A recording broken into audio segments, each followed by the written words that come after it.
Hi, thanks for sitting down with the Daily Ant. Maybe you could start off with introducing yourself and what institute you're at, university, and anything else you would like to share. So my name is Rivka Weinberg. I'm a philosophy professor at Scripps College in Claremont, California. Cool. Is there anything interesting you'd want to say about Scripps, or we could just move right into to your work? Scripps is fine. It's a little posh college in very too sunny desert California. Cool. I've actually been to I think that area before. No, I've been to Tucson, Arizona, not California. A desert is a desert. Yeah, with a lot of ants. But lots of ants. Yeah. So you're of course meeting with us for our Philosophy Fridays series, and your work is pretty interesting, at least from what I can glean from it, even though I'm not a philosopher. So would you like to kind of share briefly your main work in procreative ethics and kind of the potential absurdity of life?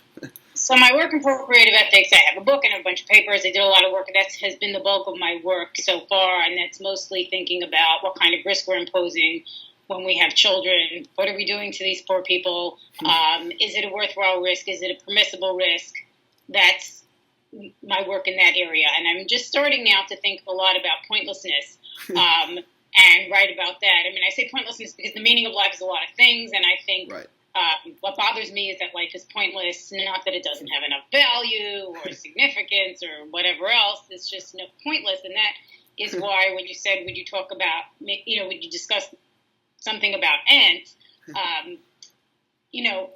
ants is just the perfect way of thinking about the pointlessness of our lives. Because if you look at ants, they are very busy. They work very hard in a very organized manner. They look exhausted, and we look at them and we're like, that seems pointless. And of course, the same thing applies to us, except we know, which is much worse than the ants. And of course, Camus said, if I was a cat among cats, or a tree among trees, I wouldn't have problems with the world. I would be the world. And this is the same sort of thing. And Nagel goes a step further, where he specifically says the problem is that we can take a step back. And unlike the ants, we can see how pointless our lives are. One of my favorite quotes of Nagel, he's like, but, we still are busy just like the ants. The human life is, I have to get this right. No, I won't get it exactly right. But basically he says, everybody conducts a human life, which is a full-time job to which each person devotes decades of concern, right? Just like the ants. But Nagel thinks, that's okay. It's fine. It's just ironic. I think it's terrible. So that's where we differ. I think pointlessness is terrible. I think life is pointless, and that is really not okay. Which is a very encouraging sentiment. I'm curious. I work very hard. I work all the time. Yeah, right. There's obviously a lot to unpack there. But one thing that kind of struck me early on is it seemed like you actually made a distinction between significance and pointlessness. Or significance in having a point or whatever point. So I'm curious, what actually do you see as the distinction there? Because I guess I would have thought that, although maybe I can see how they're distinct, but I guess I would have thought they're almost the same, basically. But so Ido Landau, in this great book he has, what's the name of his book? Which I can't. Finding Meaning in an Imperfect World. I think that's the title.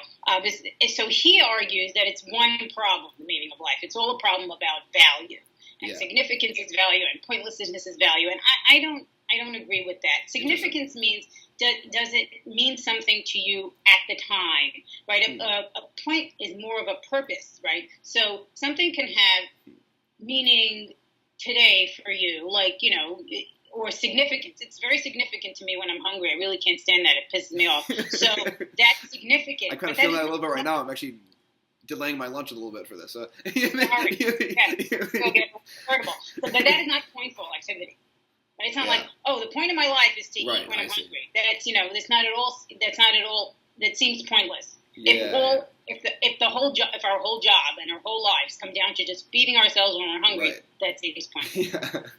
So that would be the difference. I see, but isn't there? But I guess, it wouldn't be the case. Like if I say that, I think it's significant, or I have. It still seems kind of, I guess, in practice, hard for me to separate the idea of significance. In practice, who cares about that? That's true. I guess I'm talking to a philosopher. Yeah. Yeah, go ahead. But yeah, because I guess like no one would ever say that that it's like I don't know, there's a significance to me eating or being hungry or someone could say there's a significance in that like there's significance that large numbers of people are hungry because there's an inherent value or something to human dignity or human flourishing or something and that could also be like I guess one point or like the point of existence could be, I think it's like how would you I guess in that context like how would you I guess you using the hunger example how would you separate like point and so another way of distinguishing between point and significance is that things can have intrinsic value, right? I do a lot of ethics. I think a lot of things have intrinsic value. I think even though life is pointless, it doesn't mean I can poke your eyes out. So have we then solved the meaning problem if we just say, like, okay, things have intrinsic value, right, and that's the end of the story? But what makes it worth my while to engage with that value? It's like, okay, so what makes it worth it for me to engage with it, to put forth the effort for it, to lead the human life, which takes decades of concern, when I know it's completely going to nothing means anything, everything's going to come to nothing. No one has any lasting impact. It's not necessarily I'm not even sure that would help. And so that's how so the difference, and I think it's a great question, and I certainly have a lot more thinking to do about this. That's one of the things I'm thinking about now because I'm working on pointlessness. To think about the difference between something having value and it being pointful for you to put forth the effort to engage with that value. I guess then is there a distinction between like pointfulness is like could you phrase it as like it's like an ultimate value or something? I mean, I don't want to use the word value. Well, I'm wondering for at least for lay people, I'm not kidding. Even for lay people, I'm not so complicated. I see. I would rather use the word purpose.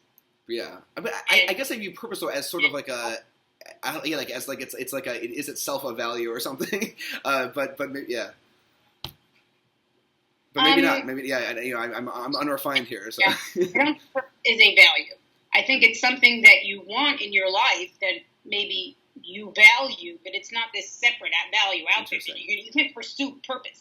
Yes, so it actually relates to a question that someone submitted, which we'll get to to later. Although I guess actually, I just want to with one caveat here. This is stuff I've just started to really think about. So I'm still thinking about the relationship between intrinsic value and pointfulness and purpose. And well, and that's why, like, maybe this discussion will somehow be illuminated. We'll, like, we're finding it, like out of the mouth of ants. But maybe I'll have an epiphany and think that life has a point. Yeah, right. I guess I can say that I hope that that's the case. So, like, actually, even though I was going to have like a kind of isolated question and answer session, but this is a good time. Catherine from New Haven, Connecticut, asked a question.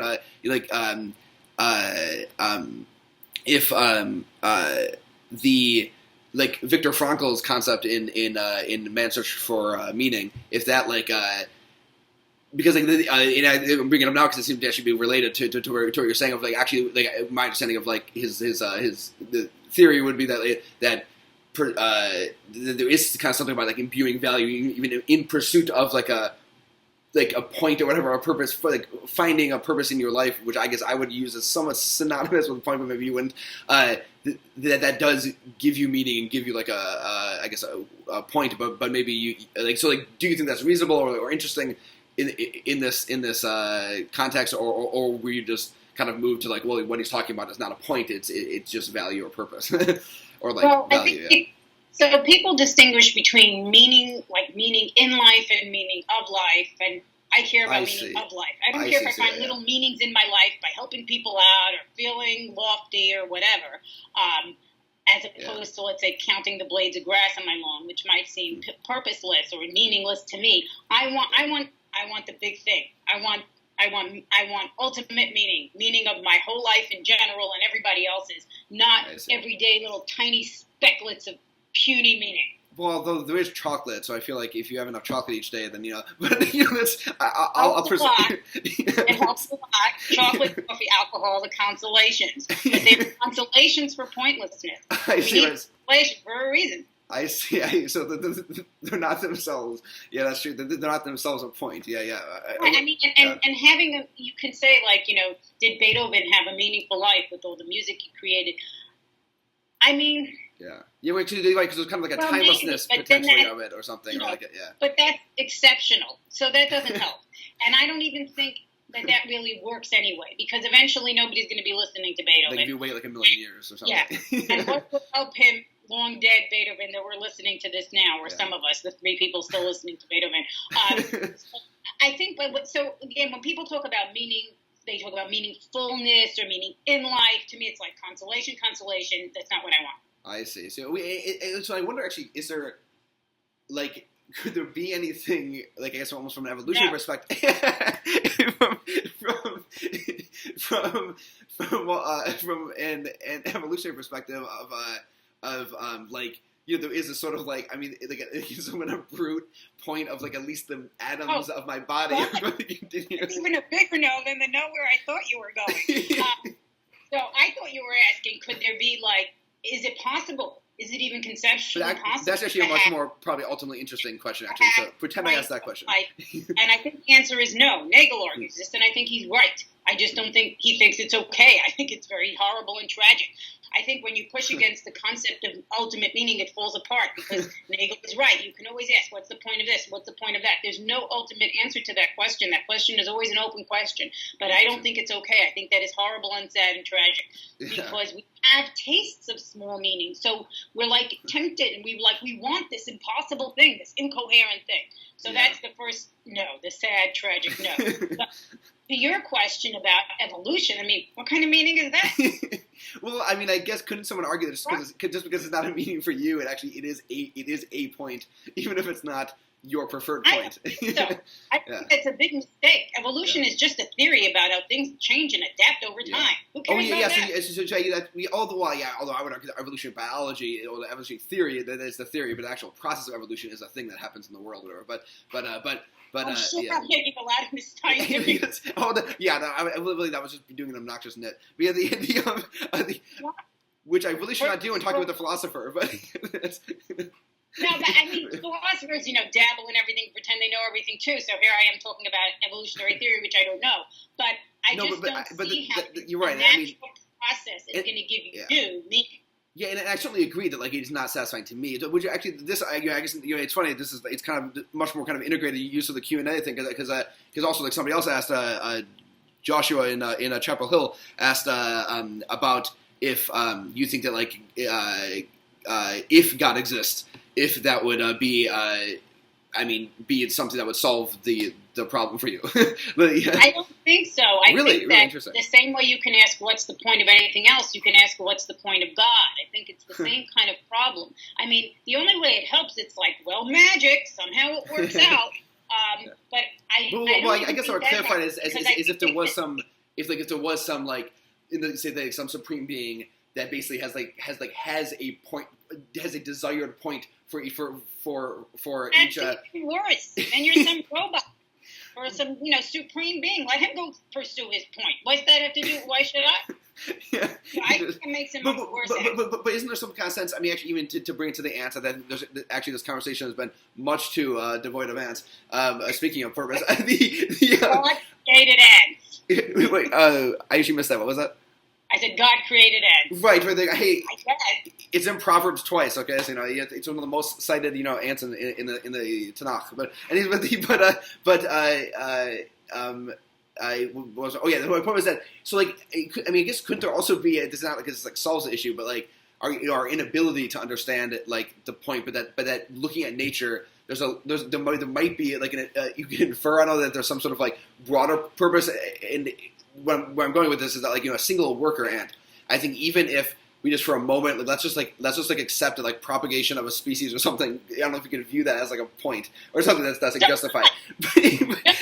but like I don't know. Maybe this one would be helpful. That, but I just mean like if that we can like take an argument like accept that as a noble point or something.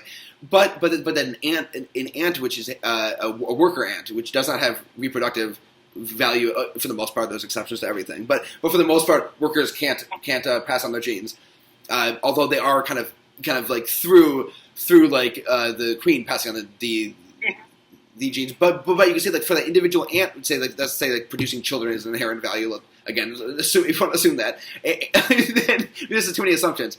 Then but then viewing the colony as a whole, the colony is propagating, and like the general, like this broader structure is like creating more purposeless colonies. I guess that's a plus.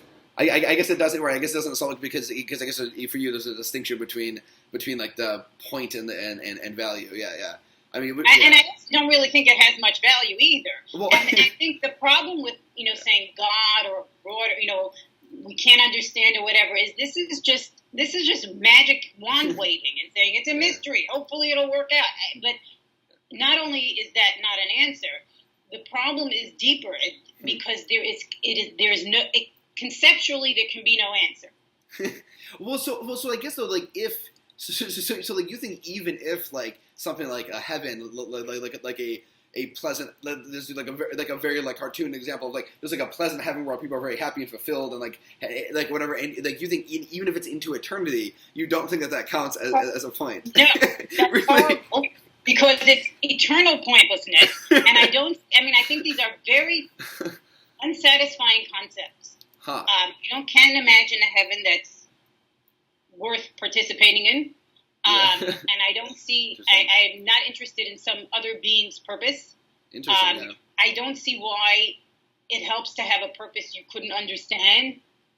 All of these things make it worse. Well, I feel like if you had a purpose, like, I don't know, at least to me, like, it seems like I don't know, like, I could imagine having a very, I feel like, obviously infinity is very hard for the human mind to imagine, but if it's true that it's, like, fulfilling and, like, pleasant or something, like devoid of pain or suffering or something, like into eternity, like even if I don't understand, like if I don't understand that there's a point, but imagine that there might be a point, like even that alone, I feel like could be enough to like have a not completely like nihilistic. I don't know if that's probably use the word nihilism, but like nihilistic outlook. Well, it's not nihilistic because I think that part of the human predicament is that even though life is pointless, you can't do what you want. You have to be a moral person. So that's separate. So it's all bad news. It's bad news all the way down. I don't think that. I mean, first of all, I think the likelihood, right, that there is, this eternal. I mean, just seems very silly to me. Well, yeah, but even if taking it for argument, yeah. I'm not interested. It just seems like a longer time of pointlessness. I think pointfulness of the kind that I'm interested in is conceptually impossible. And so one of the things I'm thinking about is that is it irrational to mind? Because I think I mind and I'm not irrational. Is it irrational not to mind? Because I kind of look down on people who don't appreciate the problem as much as I think I do. So those are some of the things I'm thinking about now. But I don't have answers to those questions. Those are my current questions. It could be because like I do sort of wonder again in my unrefined like non-philosophical mind of it just like does it kind of collapse into almost just like a which actually I think Robert Gressis actually asked a question. Actually, it's fine. I didn't actually write that one down, I don't think, but asked the question related to that, if I may be remembering it correctly. But about does it kind of just collapse into like the words we're using or something? Although I can infer that you would say it's not just like a terminology issue. But even though I think like in practice and even probably in philosophical theory, I imagine like in general, like certain types of like meaning or whatever, like the way you're using point, it differs from the way I imagine even some philosophers use point, but maybe not. Maybe it's a very standard. I don't know if, it may not be. I don't think this is a linguistic problem. I think this is a problem of the human condition. Yeah, right. But I guess so. Some would argue though maybe that like even because in fact I think it's even becoming increasingly accepted, even though I personally may disagrry with it. Also, I found my point and my purpose, which is to study ants. But even if you don't want to call it a point, but why do you think that? I thought you found something you like to do. Yeah, no, right. No, actually, even really even I can acknowledge that I would not consider that a point. But in terms of it being like highly distressing, like maybe I wouldn't at least have the same sort of like feelings of like view of like it being distressing or something. Just because okay, it's fulfilling. It's it's beyond me, and that like I can share ants with people. A year ago, I did not think I'd be talking with a philosophers about ants, and then there's this like even just like that sort of expense thing. Even if I know that like okay, hundreds of years from now, even if the internet somehow persists for millions of years, like and there's some record of it, like it's not really gonna have a super big impact, but like I enriched lives. Or had my own life enriched like for the time that I was on this earth, and that to the extent that like the world is there's other people in the world and everything. Like I have like diminished suffering in the history of the world from the beginning to the end, even if it's not as much as I should have because I'm just studying ants. And isn't that some sort of like so you think like even like that is not a point, even if it's like diminishing some amount of suffering. Well, actually, I think it was Bajini who says this in his book, What's It All About? I think that's the name of the book. I mean, the point of life can't be to diminish other people's suffering for two reasons. Right. First of all, it really is using other people as a means. It's you need other people to suffer so that you have a meaningful life. And then when you're successful, then you have a meaningless life. There's nobody left to help. So... But isn't that? But isn't that isn't that the joy of humanity? Is that there never will be nobody left to help? Well, but how can it be your meaning to make? How can your life be meaningful or pointful? Because there's an endless supply of sufferers, so that you can feel good about diminishing their suffering. well, I don't think it would just be actually. I don't think it's actually just viewing people as ends, because I think the element that would be making you happy or whatever would be. Like I guess if I want to understand like anti-Kantian or something, like view of using people as ends, but also like it is also like you are like allowing them to be more of like a fulfilled person that they're a fulfilled human or something, or more full human, whatever that exactly means. And I feel like it couldn't actually almost the fact that it is endless mean that there will always be a point that a person can work towards, or is that just like crazy? Well, that is really such loopy optimism. Come on, it's not optimism. It wouldn't be optimism. Will always suffer. Like I don't think it'd be optimism because I'm not making the claim that you could eliminate all suffering. But it is true that I can reduce suffering for a person. And that's always a purpose that I could have. Isn't that kind of encouraging or something? Maybe an optimistic, but I'm not saying that it's not good to do good things. Right. Yeah. Help people. I'm just saying that doesn't give life as a whole a point. Yeah. Once you're here, you can't poke people's eyes out, and it's better if you help them. But that's just the constraints on our behavior here when we find ourselves amongst other people. Other rational beings with, intrinsic worth, I would say. But even though I think people have intrinsic worth, I think life is in general, it's pointless. And like I said, I'm not sure that, and to go back to your question earlier about language, I said I don't think we can talk ourselves out of the problem. I also don't think we've talked ourselves into the problem, which is I think what the question really was. I don't think this is just a linguistic problem. I think it's a problem. It's a conceptual problem of the concept of justification and having a point, which is of its own nature endless. You can never have a final answer to it. And this is Nagel's view, but like I said, I agree with Nagel. I just don't have the same takeaway. He's like, "Oh, that's okay," and I'm thinking, "I know it's very nice." So it sounds like maybe like your purpose kind of like twofold, and kind of like maybe continuing. I guess what you would say like continuing like Nagel's view on it, but then also kind of like adding this like also just like kind of almost like experiential, or like for me like and that maybe you also view that you think that actually if other people thought about it more deeply it would also be troublesome to them as well. I would hope. I think so. I hope so. So like you're like proselytizing for pointlessness, basically. Try to make people a little understand how miserable they should be. Interesting. Yeah. So like also I realize that really I hope they find out. But I realize that there really has been very too little ant content here. So I am going to take a brief break from the kind of like rigorous discussion to ask a question from Derek in Durham, North Carolina. Can you remember the first time you contemplated an ant and why? I certainly can't remember because I am a city girl. Hey, there are tons of ants in the city.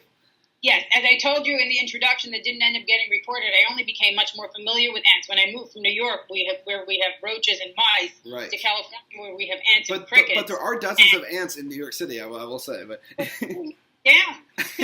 that's true. Yeah. In New York, you have to look straight up so that you don't bang into somebody else. Yeah. Probably, at times if I would have gone, to, as we called it, the country, Yeah. to some more, to a reservoir or some place where there was grass. And as a kid, I probably would have looked at ants crawling around, and probably thought about this. I've always thought about this. Oh, really, really interesting. It's been like a long-term interesting. Yes, the pointlessness of life has plagued me always. So, I think that's probably when you look at ants, I think that's like a natural thing to think about. Is God, their lives are so pathetic, and then so are ours. It's the same thing. Well, I certainly hope that hope to be seeing you use a ant example in a publication or book in the future. But but interesting, yeah. Because I mean,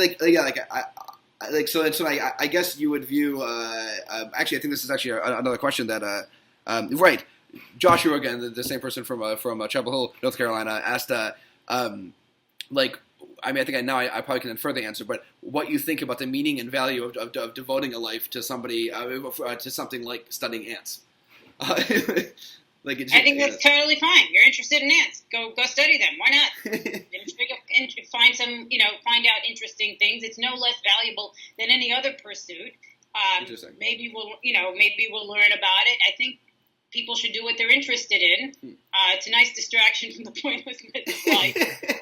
I don't think there's anything less worthy about studying ants than anything else. I actually think ants are really interesting because of their complex the complex structure of the colony. And I'm going to try not to get into things I know nothing about, but just no, right. I mean, it is interesting that they coordinate and that they have their whole little ant society. I think is on its face pretty interesting, and so why not study that? You have to clarify on its face, but when you get too deep in it, it reveals its pointlessness as well. Yeah. But not because the study of it is pointless. It's just because everything is ultimately pointless. So it's not like there's something unique. It was interesting that, because it is something that even I think about in terms of like maximizing my own utility or whatever, or something, or just like, oh, you mean you're not being utilitarian about it, but just like even just my own. Don't maximize your utility. Right. You're not a beaster. Yeah, I mean, I guess that's true. Although I feel like maybe it must be a way, like to the extent that, like, I guess, well, if I view utility as, like, say something like reducing suffering in the world or something, that I think within that construct there must be. I feel like there must actually, in fact, be some way to, like, to at least do things that will, at least what I think will reduce the most amount of suffering. And I do sometimes worry that, like, and that's, of course, only one purpose. There's other things besides reducing suffering. That's kind of all. That'd be depressing if that was the only value. But there's also enhancing, like aesthetic, beauty or whatever, those sort of things. But anyway, it's just interesting because it's something that I kind of do think about. Like, like have I. Am I wasting my life in some ways by studying ants? But then maybe you would view that every life is wasted. So, I mean, in a certain sense, I do think that things have value. I do think that morality has value. I think you can have things that are of value to you within a life, right? Which let's call that local value. But I want global value too. Yeah. That's what we're missing. Yeah. And so you can call it reducing suffering or increasing utility. I don't think that's a good. I'm sorry to cut you off, but was that a frog? A frog? Oh, I thought I just heard a cricket. It sounded like there was just like a cricket sound that sounded like a frog. Anyways, sorry. Okay. I heard that sound, but it's probably a cricket if you hear something. I don't know if it'll be picked up in the recording, but anyway, sorry. Continue. I apologize. I thought you had a pet frog, and I was here. Okay, got it. Sorry. Anyways, yeah. Yeah. I do think that certainly things are you can have value within a life, and let's call that local value, but that doesn't mean that life as a whole has value, that you have this kind of global value or ultimate value or the kind of value that I think is impossible, even conceptually incoherent, and I still want. I see. Because that's actually related to even like another question that like Robert Gressis asked was I'm not a good philosopher, and even if I were, I'm not a great one. Why should I do philosophy? And you want to like exclude teaching, but I imagine you would just be like, oh, that's just different types of value probably there. because you like it and it's interesting to you, and most people aren't good at anything. So that's not a reason. But isn't there something more than just it being interesting to you? Because like, of course, like, you know, like a bunch of evil things could be into you. Like, I mean, if I take yeah, right. Here's where Kant can help you. And Kant has ant in the name, so you know that. Yeah, exactly. There are certain constraints, right? So you can't make people suffer because there are constraints. Morality constrains what you can do. It doesn't require you to maximize anything because you're not some kind of little worker bee. But bee? How dare you mention bees? Yeah, okay. Yeah, okay. That's sacrilege. Bee. But you don't have to maximize. So there are constraints on what you can do to people. But like the fact that you're not a great painter or a great philosopher, so what? I mean, great is relative. So obviously, very few people are going to be great. Although that's not a reasonable standard. Isn't it kind of the flip side in terms of with something like suffering, with that like reducing suffering and generating suffering, or although this this is very non-philosophical, but reducing suffering and generating suffering are like maybe not so different in that, and so like you know, it sort of seems that way to me, but maybe it's not. I'm not sure I understand the question. Like where if I could be doing something, especially if I could do something fairly easily different than I'm doing, that would reduce suffering, that morally and ethically that's essentially equivalent. Yeah. No, because it is not. I don't think it is your job to fix the world. The world is not a mess you made. I've written about this in a paper that nobody's ever read, but it's called "It Ain't My World," and it ain't my world. And well, it's also very like anti. I feel like it's also very anti-traditional Jewish thought too. So you know from one Jew to another. Being extremely pessimistic and thinking that morality constrains what you can do is actually pretty Jewish. But, well, right, but then coupled with you know I'm blanking on the actual. Tikkun Olam, fixing the world. Right. Yeah, not into that. Good to know. I see Judaism. I see that as very like a new Judaic focus. Like, let's be positive. Also, yours is kind of it may be just historically too a more modern concept or something. Yes, I think thousands of years ago when Jews were, you know, the more traditional Judaism is more concerned with like Talmudic questions about if an ox falls into a pit, who pays for the broken whatever. And questions like that, and not about how you fix the world, because the world is not your problem. So I don't see that. I certainly don't think you have to like maximize stuff, minimize. I mean, just do not see that as your job. Actually, this is kind of interesting. I think it was interesting. Like you mentioned the like it not being your problem, but that actually feels like it's actually very interesting in relation to your other work, which I'm amazed we've been talking for over 30 minutes already. But like I guess much more just very like very briefly the procreative ethics and the ethics of having children. I think it's interesting that like if you don't necessarily think, like you have this kind of very extreme like we don't it's not our purpose to be fixing the world, but then coupled with what if I understand this idea of these like risks towards having children, that you're basically like deciding to make a child in this pointless world or something, or in this and so basically if you could speak a little bit on how that relates, and also and then I have the question about how exactly those two go together. Is it just because you're making that person have to go through the experience of it? It's not anything broader about the world, I guess. But so the only reason I think we have an excuse to make other people live is because it's good for us. We want to, and if we impose the risks on it's because it's very risky for the child. And if it's reasonable to think that the child will have a life that's of value to them, and they will find the risks worthwhile, then the life can be permissible to impose. But I have a lot of reservations about even this conclusion that I come to, which I talk about a little bit in my book, because. Yeah. Which is risk of a lifetime, to do a little bit of a plug in case anyone else is going to have to go by. Yeah. Hang on. I think my computer is sitting on it. Here it is. Oh, there you go. Wow, I'm very happy that your computer is sitting on the book while we're talking about it. I raised it up because in order to be able for you to see me, I think.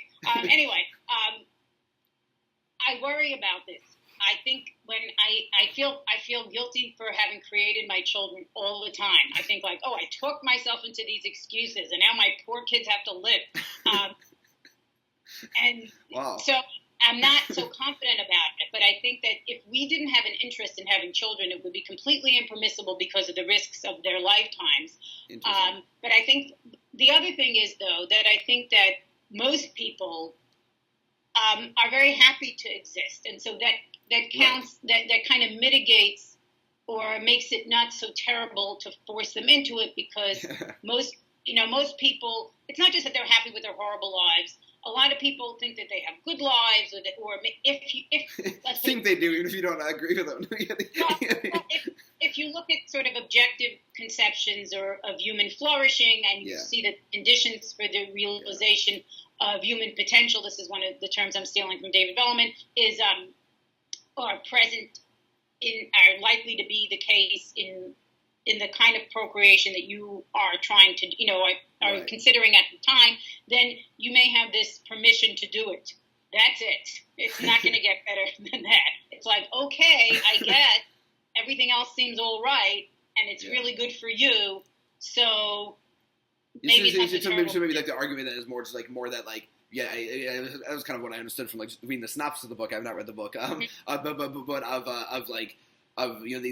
not making a strong argument that like you shouldn't have children, that it's unethical to have children, but that there are very serious concerns that like an ethical person will consider, or like should consider when making the choice. Yeah, and there are other people who argue that you should never have children, that it's terrible. David Benatar did it.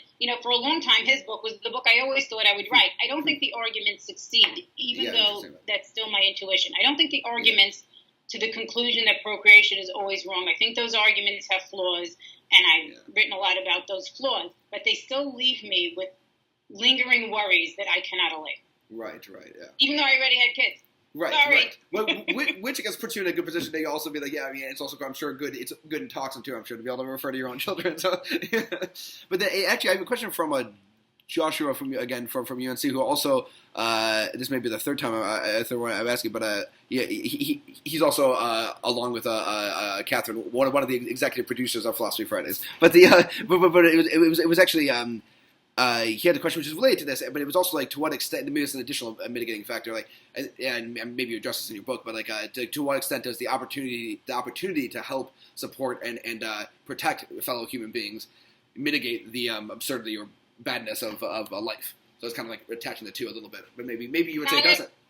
Not at all. Well, you might think it's sort of It doesn't help. It doesn't help. This is similar to what you said earlier about relieving suffering or helping people. If the meaning of your life is dependent on a steady supply of sufferers for you to help, that doesn't seem like the kind of meaning we're after.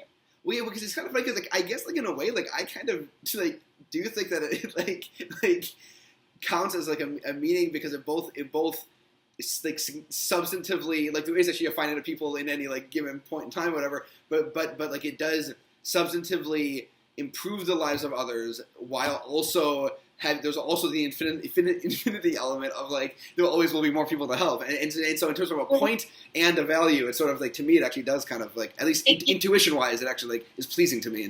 My intuition. It gives you a valuable thing to do in a very pathetic way, because you're dependent on the steady supply of suffering, which is the thing you're supposed to not want. Right. So again, in terms of ultimate, there's still this, like, depression, like, not nihilistic, like, ultimate, like. And it also, so there's two problems. One is that there's this contradiction in it, because you need the suffering people for your own meaning, which doesn't sound so great. Yeah, so and the other problem is it certainly doesn't give you a global meaning, a point to life, because what is the point of the suffering, and you're helping the suffering? The whole cycle has no point.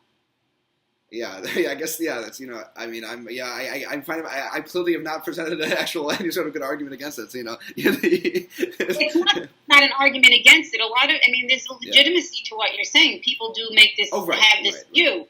I just don't think it succeeds. Yeah, you don't, Actually, I guess, but in terms of mitigating, but do you think that actually what like Joshua presented would be one mitigating thing to mitigate the risk of having children? So, like, in the other, so like not necessarily the point of life, but the having, although it's linked, but the risk of a lifetime, like, is that one mitigating factor, in that, like, there's a very, very good chance that they will at least have the opportunity to do these good and noble things or something. No, absolutely not. I think, like, but how do you really feel about it? Might be terrible, but they'll have the opportunity to help with this other steady supply of sufferers that other people are procreating. That, I don't think that provides an excuse. Interesting.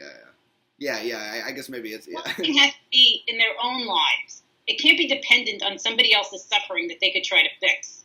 Why not though? Actually, like if my life kind of sucks, but I make a net positive. If you can somehow quantify, value or something, I make a net positive benefit. I helped 3 people, but I some sort of super transactional thing or something. But yeah, why is that not sufficient? It's sufficient for what? It's a nice thing you did. For value. Because you just not value to my life, just general value in the world, if that can exist. Yeah. Yeah. Well, I don't like to talk in those terms because those are utilitarian terms, which I think are really dumb. But lots of people think that way. I think that these are valuable things that you did, right? So that's value within a life. I think things have intrinsic value. I think morality has value. I think each person has infinite worth. But that is the whole shebang. Yeah. Is point. And that's the law. Yeah, well, I think we've reached a good endpoint for the interview. We covered a few things kind of more than once, but I think in slightly different ways each time. But thank you very much for doing the interview. It was really quite a pleasure. But I did want to ask one question before leaving, which was, how are your days of awe going? Because we're between Rosh Hashanah and Yom Kippur. So. You shouldn't have asked this question. My days of awe are super annoying. I have poison oak all over most of me. I think I have a little bit on my neck, but the rest of me, which I made sure you can't see, is full of really horrible things that if there's a God, which I don't believe in, thank goodness, would be really a reason not to believe, because the world should not include poison oak or poison ivy. These are unnecessary things. But ants, how do you feel about ants, though? That's an important... I like ants. I like ants because... You like but don't love them. No, I do not love ants. I don't love any living things besides people. I'm not like I don't want animals to suffer, but I don't want them living with me, unless they're human. I don't think I'm very sorry to hear that, but yeah. Yeah, no, because things that move and don't talk are scary. But anyway, I like ants a lot because I think they're really interesting. And I admire their work ethic because I also like to work, even though I think working is one of the things that keeps me busy enough not to think about pointlessness sometimes. It really bothers me. Yeah. And I also like ants because, as an alternative to cockroaches, they're much better. Although, actually, this reminds me of a time where I had a sea of ants. We had left a plate of food out for just an hour or two, and there was a blanket of ants. Yeah, that was not fun. So no, maybe I love ants a little less. It should have been fun because I would say when people ask me about how to get rid of ants in their home, I always tell them that there is a very good solution, which is just to change your perspective and view them as a blessing. So that's It's a different solution actually. Yeah. You take ant spray and spray it around the perimeter of your home and around the windows. If you live in California where it almost never rains, so it doesn't wash the spray away, the ants can live their life. And you could pretend to live yours. Yeah. Although I think it's an ant impoverished life, but So. Well, do you like ants crawling on you? I like it quite a bit. It's my current Facebook Facebook profile is just covered in ants. It's actually I will actually just kind of start laughing when I study these ants, these spiny ants that live in these large colonies in trees, also in the ground, but so I can collect a whole colony in a ball. And then they'll go crazy and they'll go over me. And it's actually I find it to be a mixed experience. I wouldn't say it's negative. So, well, definitely keep studying ants. I think you found your calling. Right. I think I found my calling too. Yeah. but not my point. Okay. Yeah. Well, because there is no ultimate point. I think it's conceptually impossible and still very sad and frustrating. That's where I am on these thoughts. Yeah, which are not final, but that's my current thinking. But I think that's a really encouraging point to end. Yeah, that's well, thank you so much. I'll let you know when this is posted, and hopefully there'll at least be a few people who will just watch all 45 minutes of it. So yeah. Well, if anybody has any comments or ideas for me, I'd be happy to have them. They can they can go to the Scripps website and find my email and send me them. Cool. And I'll try to remember to include an actual thing in the text ahead of the link to the video. They can contact you if they are interested in discussing it. Yeah. Cool. Well, all right. Very much. Thank you very much. And bye. See ya.